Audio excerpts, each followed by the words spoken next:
Okay, it is 5 o'clock. We are going to go ahead and get started. Thank you for anybody who is on the phone and/or watching on TV. We appreciate you being here tonight. As we get started, we start with an invocation, and I had this sent to me by my niece today, and I thought it was appropriate for the invocation today. It's a prayer for a pandemic by Cameron Bellum.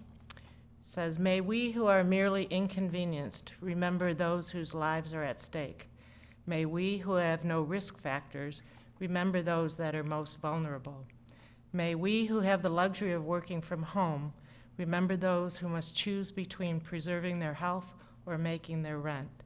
May we who have the flexibility to care for our children when their schools close remember those that have no options.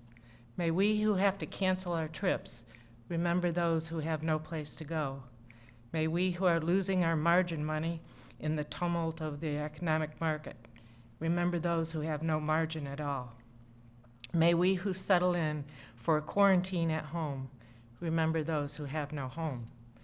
As fear grips our country, let us choose love during this time when we cannot physically wrap our arms around each other. Let us find ways to be the loving embrace of God to our neighbor. Amen." Amen. Okay, if we could Hold on. say the Pledge of Allegiance. I pledge allegiance to the flag of the United States of America and to the republic for which it stands, one nation, under God, indivisible, with liberty and justice for all.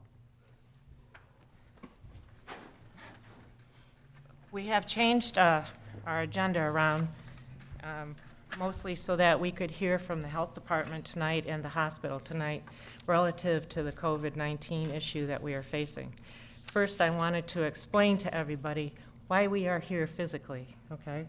Florida statute is 286.011, if I get particular, is a provision of the Sunshine Law that requires public boards that are subject to the Sunshine Law, which we are, meet in accordance with the Sunshine Law, including the requirement to have a physical quorum of board members present, in our case, at least 4, you'll see 4 of us up here, to conduct business and take actions on matters before the board.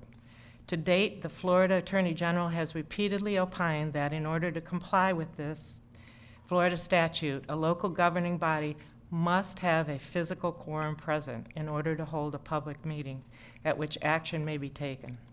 At this junction, there is no amendment to the Sunshine Law that has been passed to lift the requirement for a public board to meet as a physical quorum to conduct its business through alternate methods. Under the current emergency circumstances we are presented with, a number of places have gone to the governor's office and to the legislator to appeal to the office to please make an exception to this so that we may start planning and do things in a different way. We are aware of the federal government urging social distancing and urging that gatherings be no more than 10 people. We are trying to do this rock and hard place so that we can continue to conduct business and yet follow the guidelines and obey the law at the same time. So we are very aware of what's going on. We are working to work within the guidelines, and that is why there are 4 of us here distanced tonight, because we do have business to proceed with. So I wanted to make sure that everybody was aware that we are aware. I will proceed with the consent agenda. If I could hear a motion for approval of the chairman's meeting minutes dated February 19th, the regular monthly meeting minutes dated February 20th, and a March disbursement of, Mr. Jones. $1,138,587.77. So moved. Second. All in favor? Aye. Aye. Thank you. We did have a change of agenda somewhat. The funded agencies, we asked them just to submit a written report. They are in the packets there. We will not have them here to talk to us tonight. We will try and get through this. We do have a couple votes at the end. The chambers will be closed, as I understand, after this meeting. So we will keep everybody informed when our next meeting will be and where it will be as things happen. Things are changing quickly here, so. At this point, I'd like to move on and ask the Miranda Hawker or Julianne, I'm not sure which one of you is doing it, to talk to us from the Health Department. Thank you for coming tonight, by the way. Hi, thank you for having me. It's been some time since I've been back to the hospital district, so it's nice to see all of you. I'd like to talk to you today about COVID-19.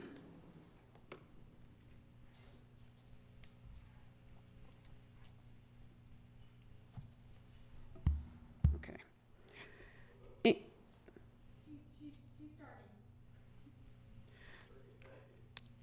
Okay. So in terms of our presentation, I'm going to talk to you a little bit about what we're doing here locally.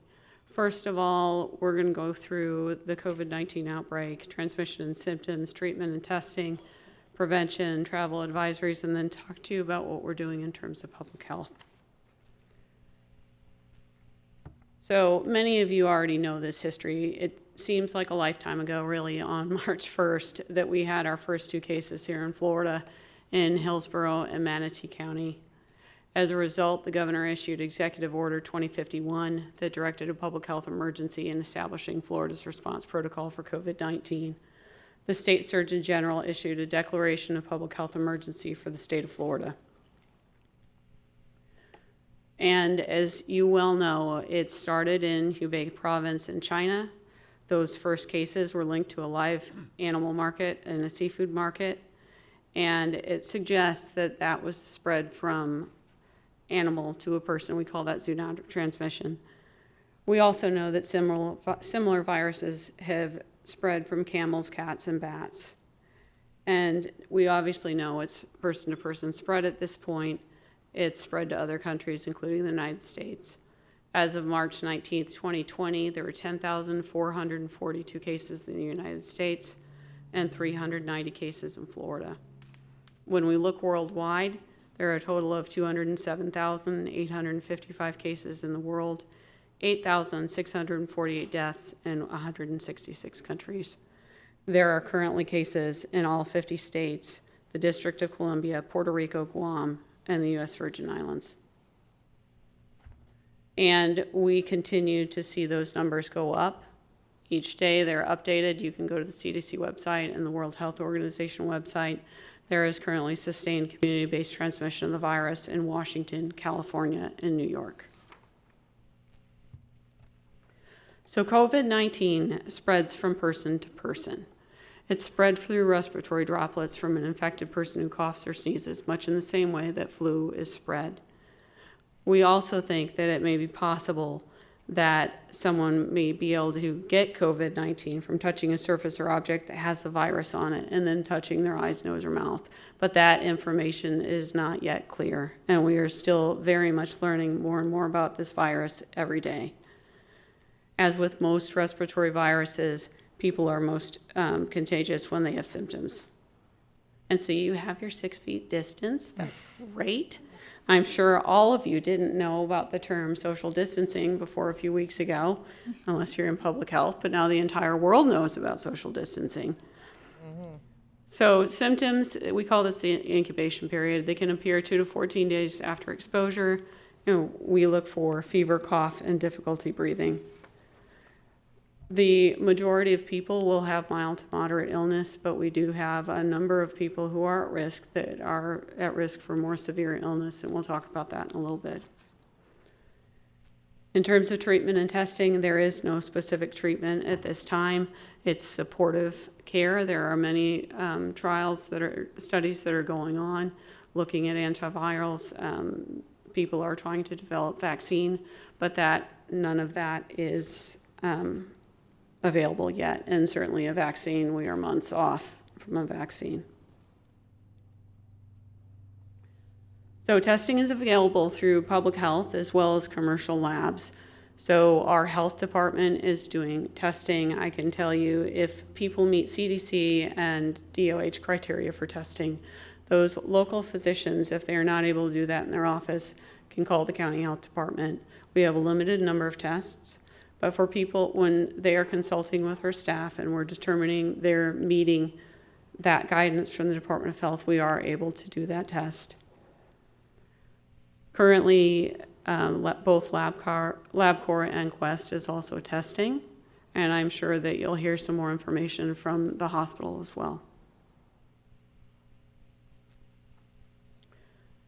So we are still advising international travel or contact with a COVID-19 case can put you at risk. Those risks can change over time. You have seen these risks evolve not only in Florida, but throughout the United States. So what do you do if you think you're at risk and you have symptoms of fever, cough, or difficulty breathing? What we want you to do first is to call your healthcare provider. Let them know the symptoms that you're having, your travel or your exposure. And it's important to remember you can only get COVID-19 from someone with the disease. We want people to avoid contact with others. We don't want people traveling when they're sick. We don't want them using public transportation. Cover your mouth and nose when coughing or sneezing. And of course, wash your hands.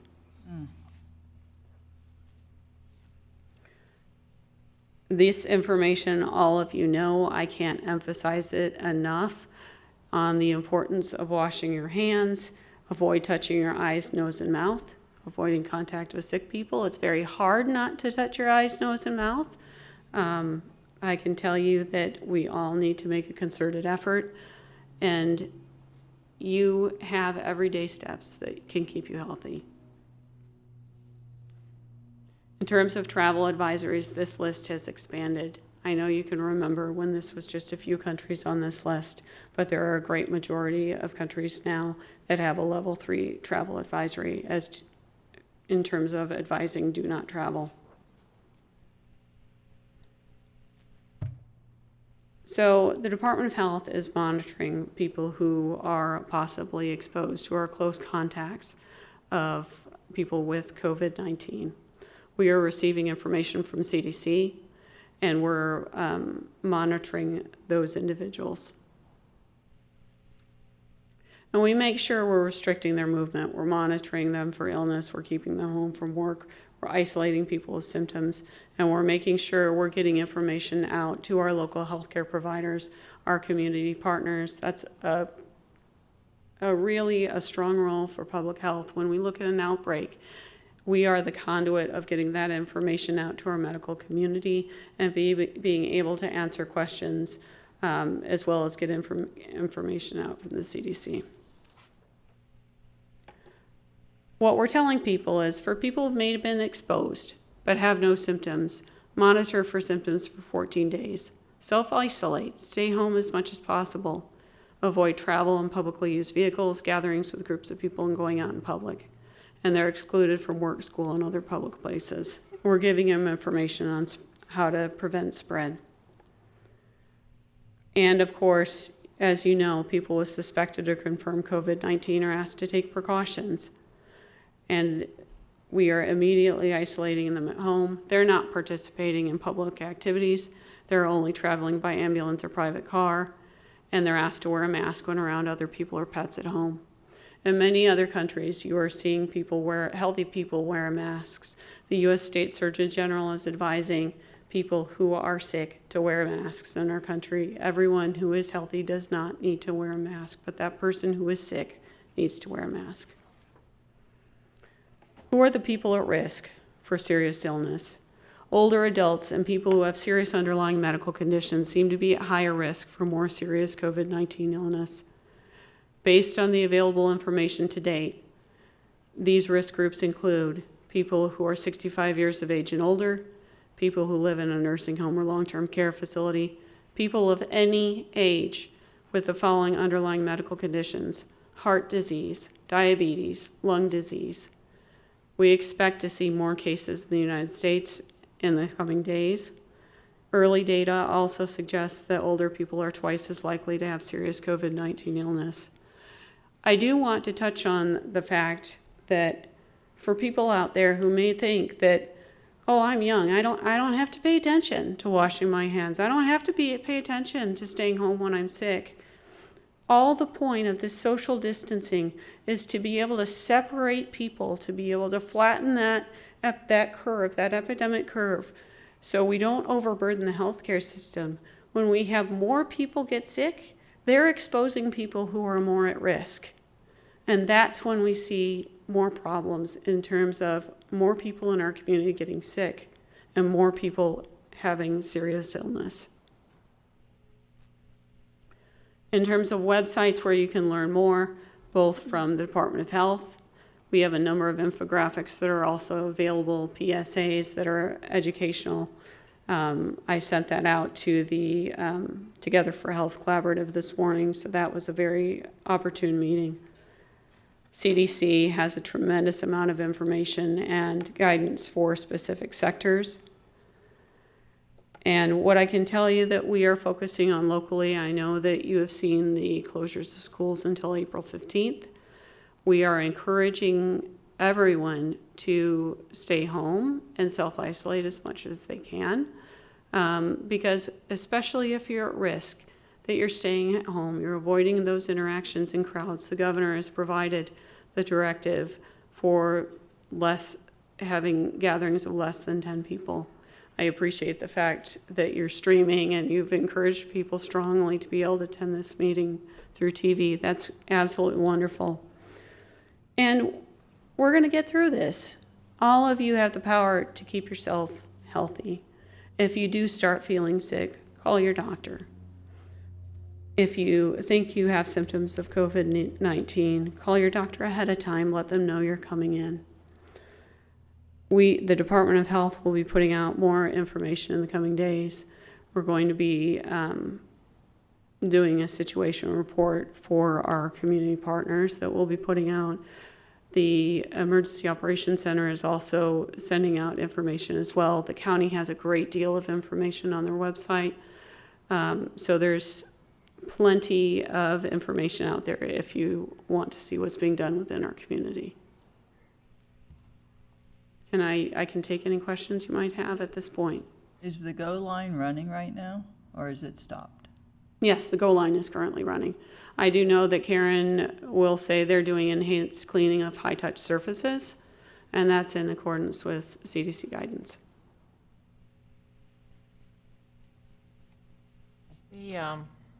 I'm assuming that even at the country level, that the Department of Health is the one that is making recommendations on what to do to stay healthy, mm-hmm. and particularly at the state levels.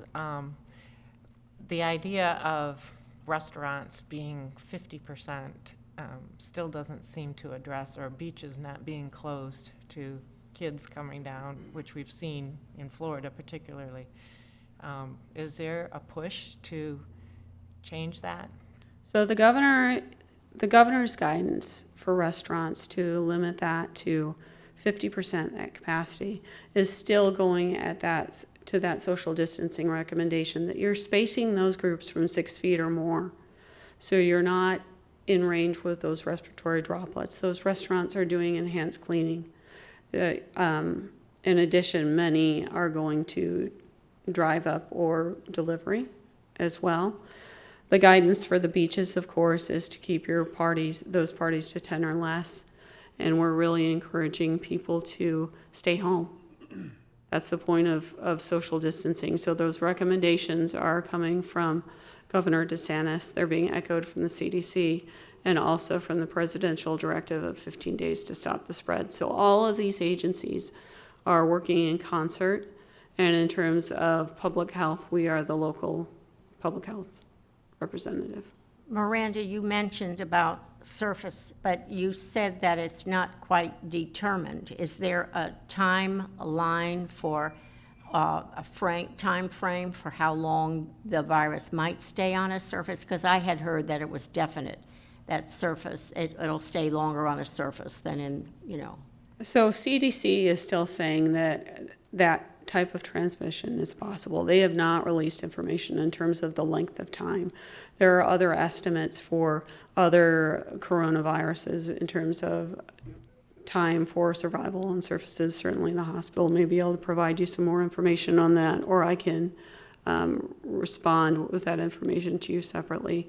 But the CDC is not saying as to how long that's surviving on surfaces. Well, that is why we are advising people to clean those frequently touched surfaces. And that's important in restaurants, which you've already addressed. Right, as well as if you're at your workplaces, that's important. Workplaces, exactly. Absolutely. So each workplace, each employer, the recommendations that are on the CDC website for employers are to look at telework, to look at spacing your employees, to look at flexible work schedules where you have a staggered shift. And all of those are still in concert with elements of social distancing. Well, maybe you can help us with the government, or the governor and the legislature to help us do telework and still be within the law. Well, I think you're on your own there. That would be nice. Other questions for Miranda? Yeah, I was going to ask you a question about testing, which has been in the news so much. I think about the vulnerable population here in Indian River County. People don't have a physician. How do you recommend that they handle getting tested when they have symptoms?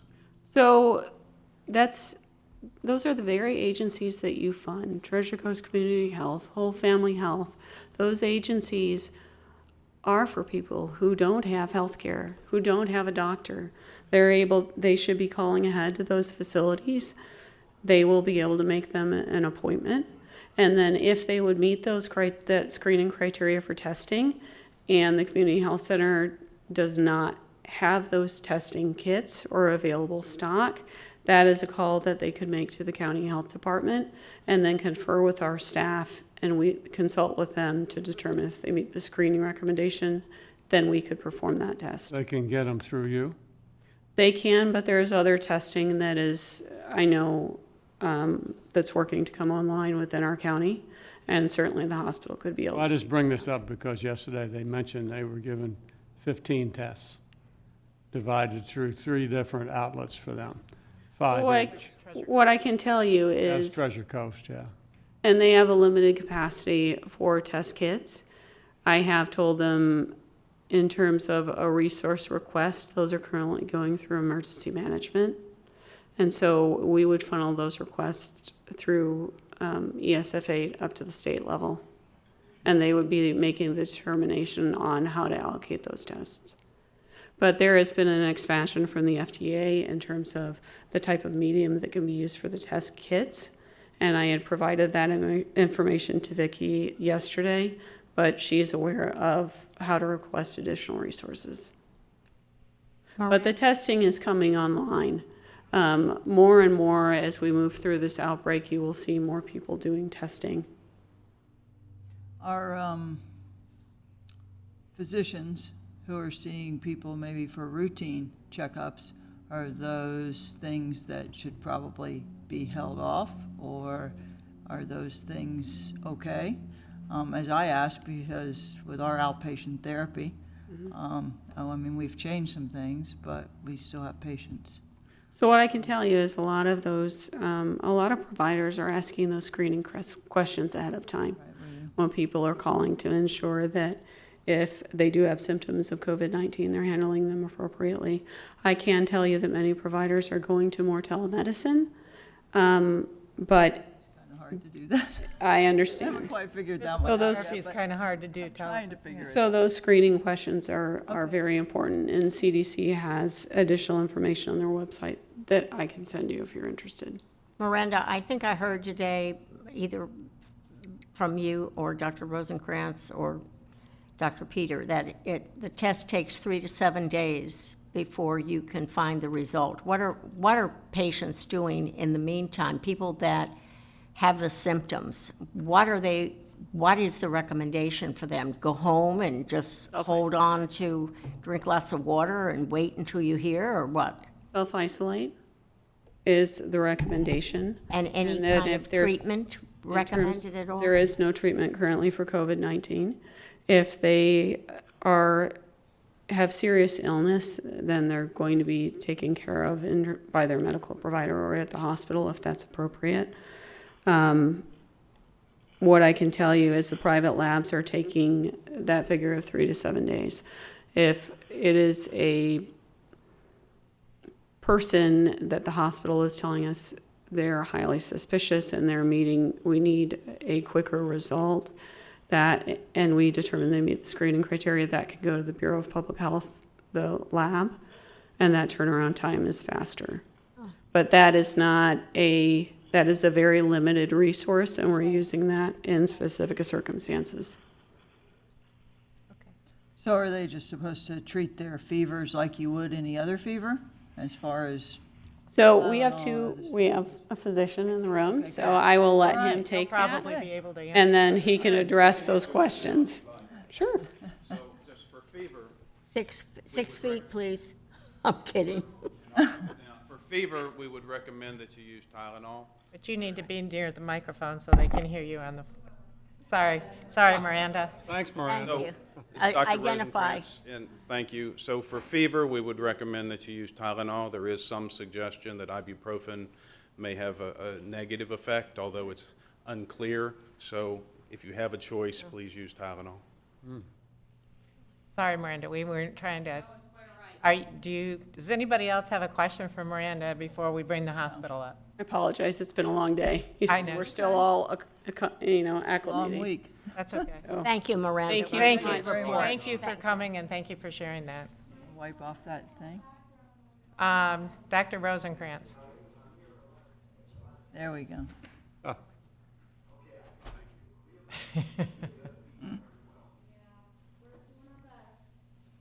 So thank you and good afternoon.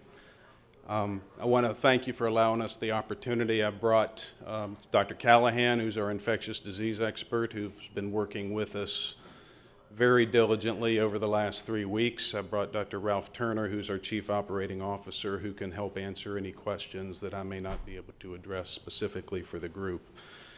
So at Cleveland Clinic Indian River Hospital, we've been focused on what we can control. And what we have been doing has been in preparations for the last 2 to 3 weeks at a minimum. We've been caring for our patients in the meantime. Testing, that's on everybody's mind. There are limited testing supplies, not only in Indian River County, but throughout the country. It is a scarce resource. As a hospital, we will be standing up an evaluation center for those who meet criteria. It will go live sometime over this weekend or no later than the first of the week. We'll have a drive-through process. We have had the assistance of VNA, and I want to call VNA out specifically for their help with their mobile medical unit. I'm not going to call it a bus because it's a mobile medical unit, and they have been evaluating patients outside of our emergency room for the last 3 or 4 days at least, and through the weekend. And so I think it truly is a community effort, and it will take a community effort as we move forward through this process. So we will try to keep every patient who fits the screening criteria and does not need emergency room acute care outside of our facility to the best that we can to protect our caregivers and to protect our supply of personal protective equipment, which is also in short supply across the country. I will say that we have adequate supplies currently of personal protective equipment, not only at our hospital, but across the Florida region as the Cleveland Clinic, and we have additional supplies available to us through the Cleveland Clinic. We've also spent time communicating with our caregivers and educating our caregivers. And this opportunity here is also an education of our community.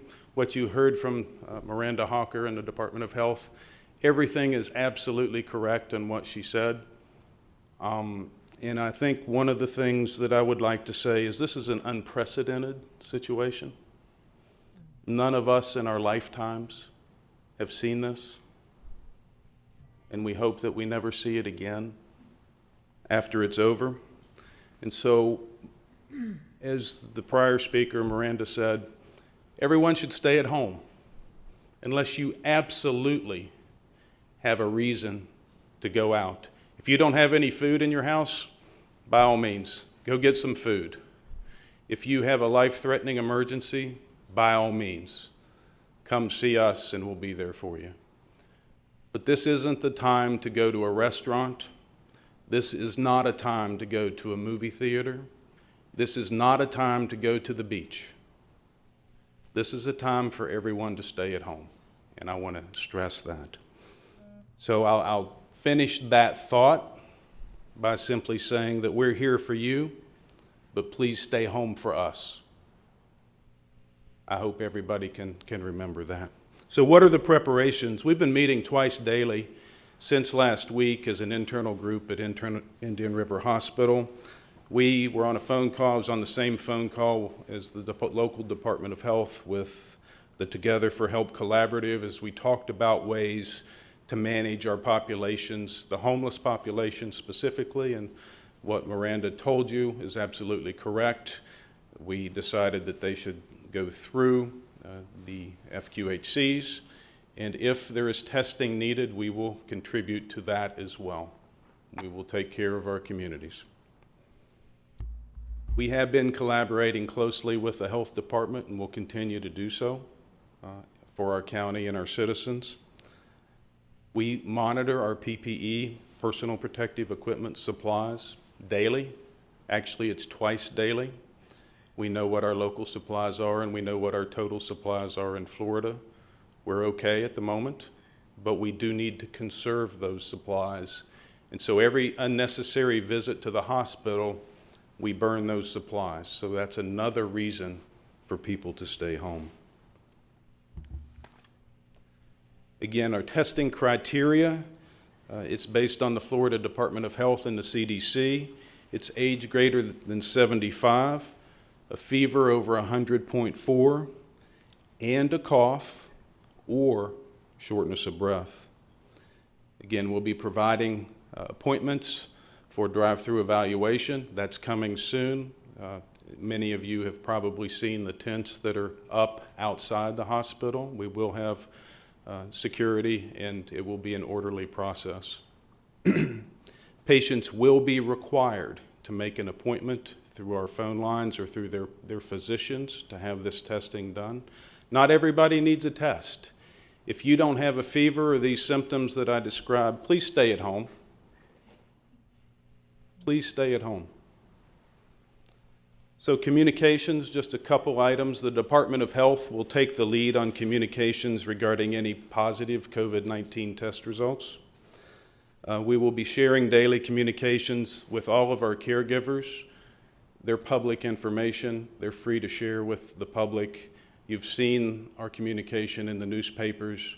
That will continue for our community because that's important. We will have a landing page on our website, and we'll also use social media, including our Facebook page, including my personal Twitter account through the clinic, to communicate things that need to be communicated more rapidly than can be done traditionally. So I think it's important for our community to be vigilant.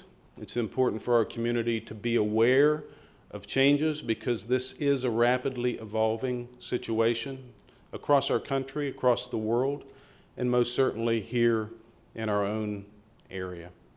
And so it will be important that everyone pay close attention to the public service announcements, to what is put out not only by Cleveland Clinic Indian River Hospital, but by the local health department and other public authorities. So please, please pay attention. And I want to follow up by saying that I'm really proud of our caregivers.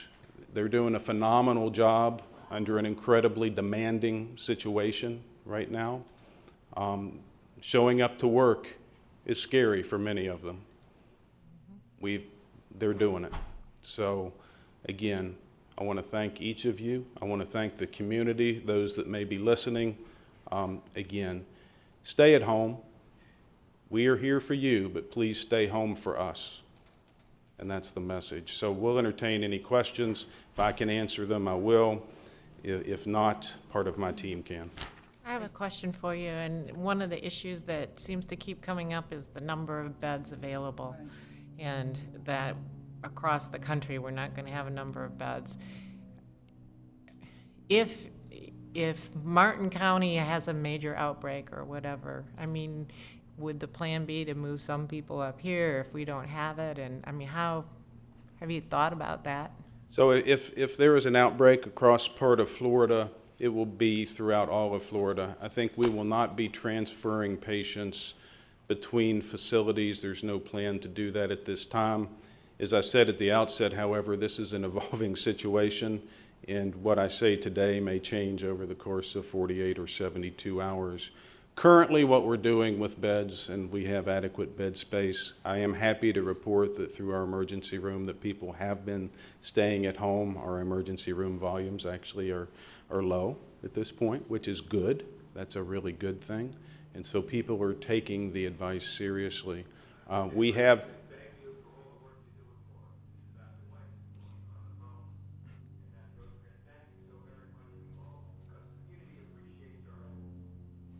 Thank you.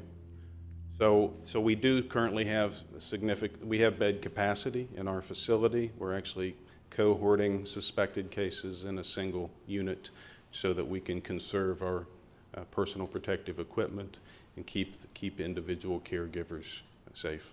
Are you, Ventilators What's that? and ventilators? So we have an adequate supply, and we have actually, with supply chain and Dr. Turner, we have acquired additional ventilator capacity. are you discouraging visitors to your patients that are at the hospital?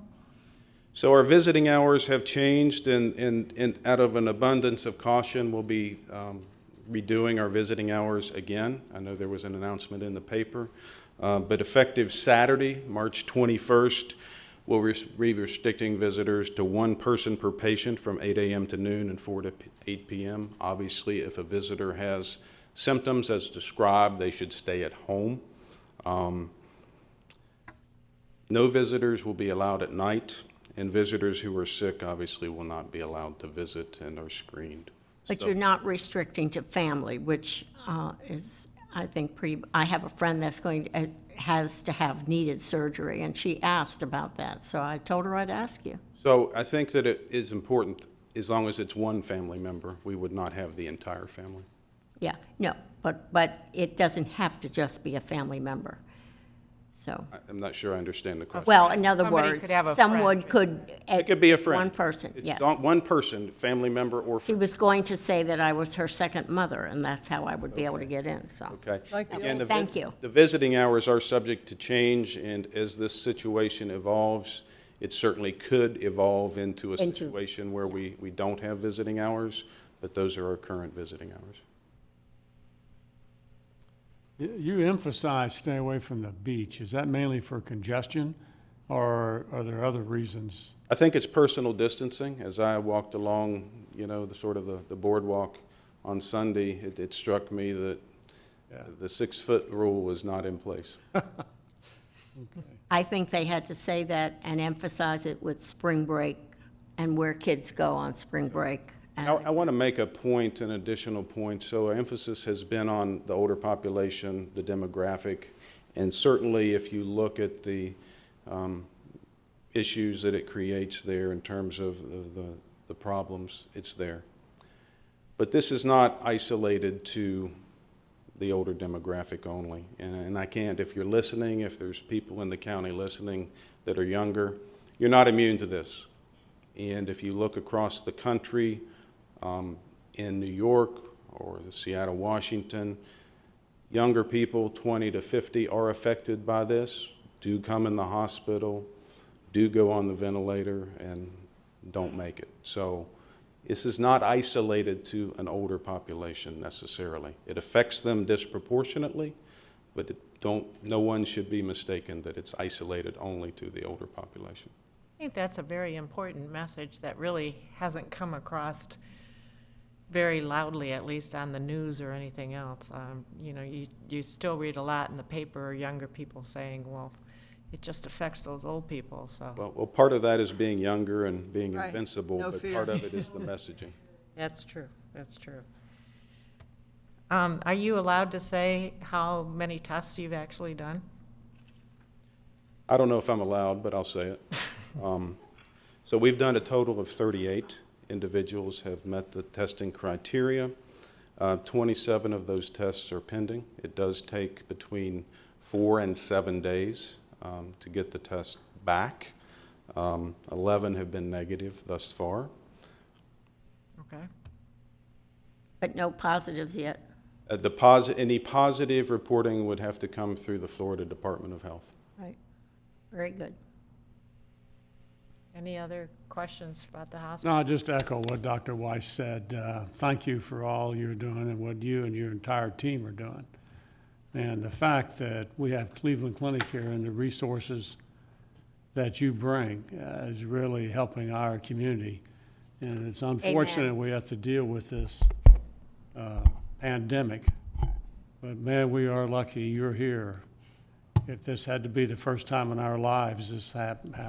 Thank you. So this is about my team, and I'm going to give a shout out to Dr. Callahan, who's behind here leaning on the chair and leaning appropriately because he has done yeoman's work for the last 7 days. Sure. And the rest of the team, including Dr. Peter, including Dr. Turner, who you see behind me, that's who we should be thanking. I have the opportunity to just stand up here and speak.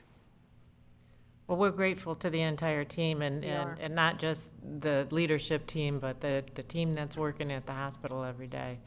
And, our thanks go out to all of them. So, and if there's anything we as the hospital district can do to help, you know who to call. Thank you. And I just want to leave with one last message. It's the same message I said earlier. We're here for you in the community, but please stay home for us. Thank you very much. Thank you very much. Got it. Okay, moving on. Jennifer, do you have a report? Yes, I do. Thank you. I'll make this brief. Mainly what I've been doing the most recently, I do the things I do for each of you every month and answer your questions as they arise, and I'm available to you in general terms as your district council. But I've been working with Mr. Jones and Anne Marie Soriano to put forth a motion that was voted on yesterday, and then tonight a resolution will be presented regarding a contribution from the district to the Cleveland Clinic Indian Rivers Mother-Baby campaign, which is later on the agenda. And also, as of recently with the pandemic, I have been actively following the current legislative session for bills, but also more specifically looking and watching what is going on with any exemptions that may arise to the Sunshine Law with regard to our physical quorum requirements and any other changes that might happen so that we can have some virtual meetings if that becomes legally permissible. You will hear from me ASAP. Good. Any questions? We're hoping. All right, let's move into the financial statement. Mr. Jones? Well, as you know, the district's in very solid financial condition. Through the month of February, the program expenses are slightly better than budget, and administrative expenses are well better than budget. At the end of February, our bank deposits totaled a little over about $12.2 million, with $10.8 million earning interest, as we've described, in government guaranteed deposits. And the balance is at Seacoast Bank locally for monthly operating expenses. For the balance of the year, total expenses are budgeted at about $8.5 million. Accounting for some additional revenue due from tax collections, it's estimated the district will complete the fiscal year with a little over $4 million in the bank, though we will need to spend about $1.5 million of that to cover our operating expenses in October and November, as tax revenue is not coming in those periods. But that leaves about $2.5 million in reserves. In my view, maintaining these reserves is prudent, given the uncertainties in healthcare, particularly as Dr. Rosenkrantz and Miranda Hawker described. In sum, I think the community should be very proud of its ability to responsibly assist vulnerable members of the population to have access to high-quality medical care through this district. And I should also add that our data has been completely our financials have been completely audited. We would normally report that tonight, but we've decided to defer that because it's a completely clean audit, and there's really very little controversy with it. But that is available now if anybody wants to see the audit, written audit report. And those of you patient enough to wait till we report, we'll have that probably at the next meeting. Thank you. Thank you. Any questions? Hearing none, Executive Director report, Anne Marie. Okay, the only thing, in addition to my written report that I would add is that, given what we heard tonight, our office is we're planning to continue. Dr. Rosencrantz was very strong about staying home, but we were planning to continue. We are obviously distanced in our office as we work every day. We're wiping things down. We're using something to open doors and those kinds of things. So we are taking all of those precautions. We do have the capability set up that if the occurrence arises for us to stay home and work from home, we would be as accessible to you and the public as we would be if we were sitting in the office. So we do have that opportunity available to us if you ever choose that there's a time for us to do that. I did talk to Jason Brown today, and they are, as Mary Beth said earlier, they're discontinuing or have canceled all of the meetings for this chambers. We're all awaiting the governor's cue for us to be able to do meetings telephonically or through some other avenue. They are at this moment keeping their April 7th County Commission meeting.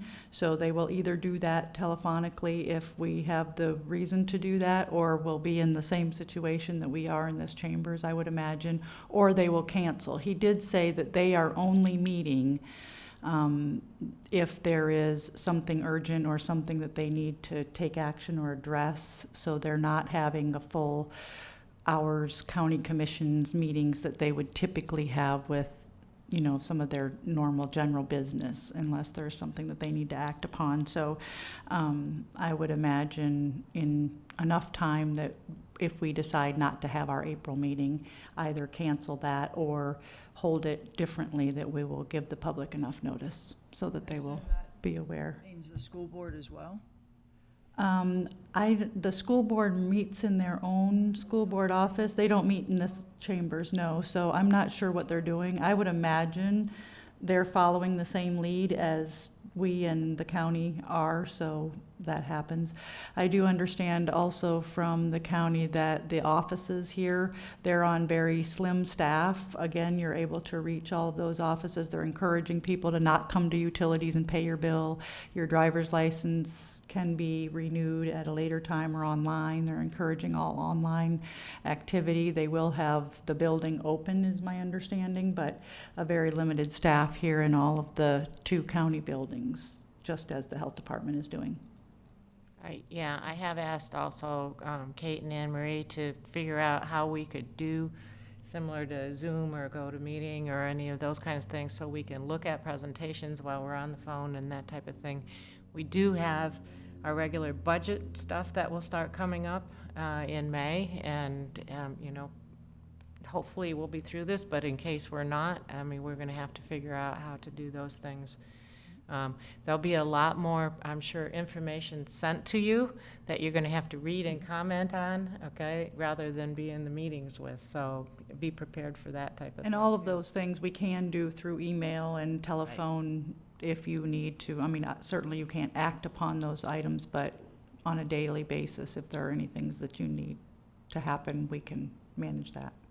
I just ask if it's something that's really urgent, if Kate doesn't mind just sending me a text saying check, because I a lot of times if I'm with patient, I don't really check my emails. Okay. So if it's something that's urgent, just text me and I'll check it. No to go. Fair enough. Okay, yep. Fair enough. Okay, other than that, any questions? Okay, funded agencies report, you guys have that. You can look through there. If you have any comments, get hold of Anne Marie, and she can deal with that. In unfinished business, Jennifer, we're going to do the approval of the updated district bylaws. Yes. So as you know, last month you all reviewed and approved or discussed that you were going to take action this month to approve the 2020 amended and restated bylaws of the Indian River County Hospital District. So we are just going to formally adopt those tonight. I'll request a motion to approve. So move. And is there a second? Second. Any discussion? Anybody on the phone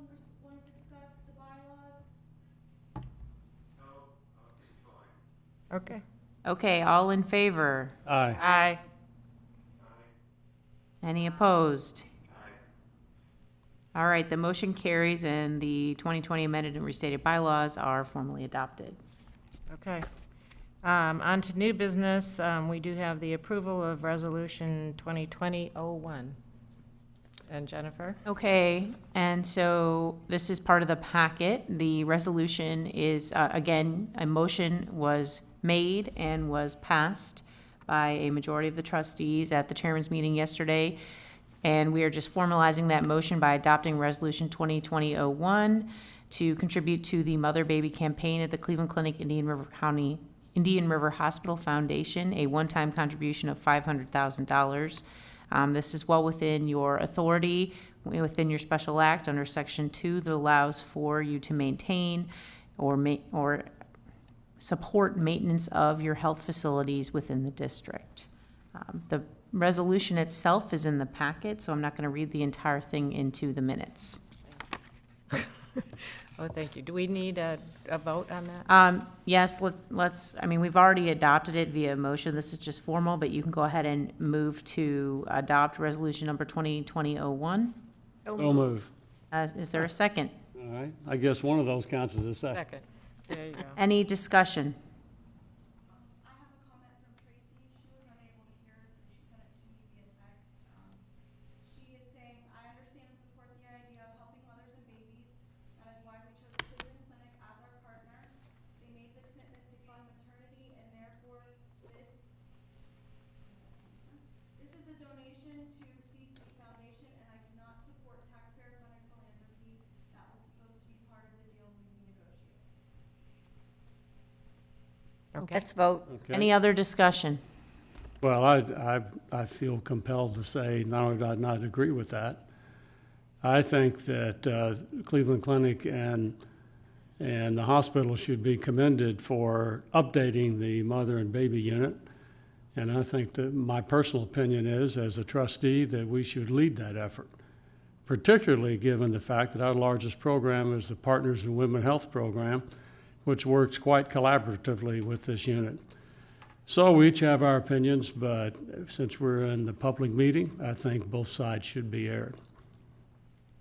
I guess the comment I would like to make is, I do feel that it's important to understand, and a lot of people in this county still don't understand it. This is still our hospital, okay? Cleveland Clinic is managing and running the hospital, and they're doing a great job at it, and we're thrilled that they're here, particularly going through this crisis and everything else. But this is still our hospital. We lease it, and so we need to continue to support our hospital. We need to continue to support those that run it. And so also- I'm in favor of it. Right. And also,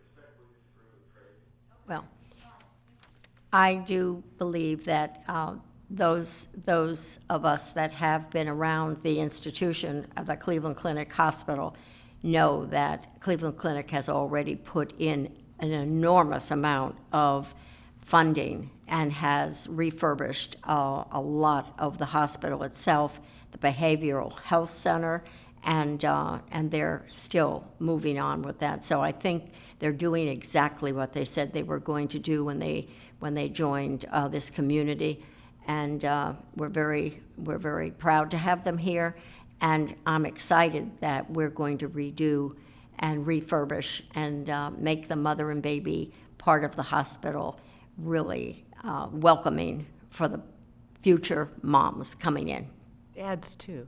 and dads, Yeah, and moms, and grandmas, and everybody else. So, You know, it's yes. probably worth noting that while 500,000 is a meaningful contribution, it's only a small component of the 12.25 million that is being spent. So I'm hoping the rest of the community, in fact, I think most of us feel like we'd like for the rest of the community to step up and support this effort as well.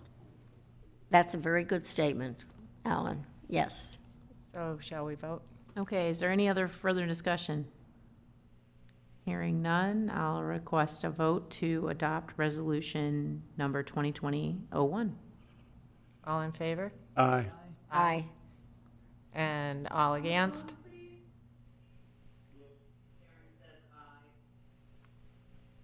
Michael, Said yes. Yes, and Tracy says no. are you on there? Otherwise, I got your vote. Okay, Tracy said no. Okay. Okay. So the motion carries, the resolution passes 6-1. Okay, very good. Any other business? Public comment? Oh, Yeah, we have one very important member of the public. we Yes, do. She was hiding in the back. I was self-distancing, social distancing. Liz Bruner, on behalf of Cleveland Clinic, Indian River Hospital, and Foundation, I just want to express my gratitude, our gratitude, for your support. This is a truly important community project. It means a lot to have you all as our partners in this effort. It'll help us raise awareness to do exactly as you're saying, engage more of the community in making this possible for our most vulnerable patients. So thank you very, very much. Thank you. Keep up the good work. Okay, just want everybody to understand that through this crisis, you heard Dr. Rosenkrantz, stay home. I believe after this meeting, we will all be staying home. But I do want our healthcare agencies out there to know that we are here for your support. We do support you in what you're doing and taking care of people, continuing to take care of people in this community. We care about the community, and we will still be here to help the community in any way that we can going forward. So I would like for everybody to stay healthy, and as importantly, stay in touch with family and friends as much as possible. This is a tough time when people are indoors, and those people that you know that are by themselves and staying home, call them frequently. Let them know you're still out there and you still care for them. It's important. So with that, we are adjourned. Thank you. Thank you.